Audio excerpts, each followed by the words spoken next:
Hello hi అందరికీ నేను మీ పద్మావికే. ఈరోజు మన ఛానల్ వచ్చేసి పూరి రెసిపీ చేశాను. ఎంత బాగా వచ్చాయంటే ఇంత బాగా పొంగుతాయా అనిపించింది. ఎవ్రీ టైం పూరీలు చేస్తాం కానీ ఇలా కొన్ని పద్ధతులు వాడైతే నేను ఫస్ట్ టైం చేశాను. ఎంత పర్ఫెక్ట్గా వచ్చాయంటే నాకు అస్సలు తినాలి అనిపించింది అనమాట. ఇంకా వెంటనే అయితే వేడిగా ఉన్న పూరీలు 4-5 లాగించేశాను.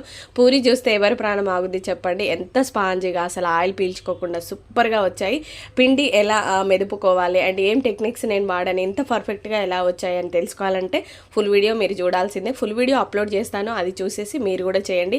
ఒక 1/2 కేజీ పిండికి ఎన్ని పూరీలు అయ్యాయి? 1/2 కేజీ పిండికి 30 రూపీసే అయ్యింది. అలాంటప్పుడు ఫ్యామిలీ మొత్తం ఎంజాయ్ చేస్తూ తినొచ్చు. ఒక 30 రూపీస్ పూరికి 3 పూరీలు అలా వస్తాయి. బయట హెంచక్క ఇంట్లో బేసన్ చట్నీ లేకపోతే మంచిగా పూరీలు 1/2 కేజీ ఓ 30 రూపీస్ అంటే 60 రూపీస్లో మనకు పూరి అండ్ బేసన్ చట్నీ 2 అయిపోతుంది.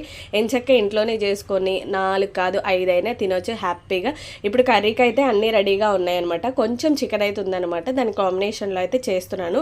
పూరీలు చూశారు కదా ఎంత పర్ఫెక్ట్గా అసలు ఎమ్మీగా ఉన్నాయంటే. నా వీడియో మీకు నచ్చితే ఒక లైక్ చేసి సబ్స్క్రైబ్ చేయండి. ఫుల్ వీడియో చూసి మీరు కూడా ట్రై చేయండి. కామెంట్ సెక్షన్లో కామెంట్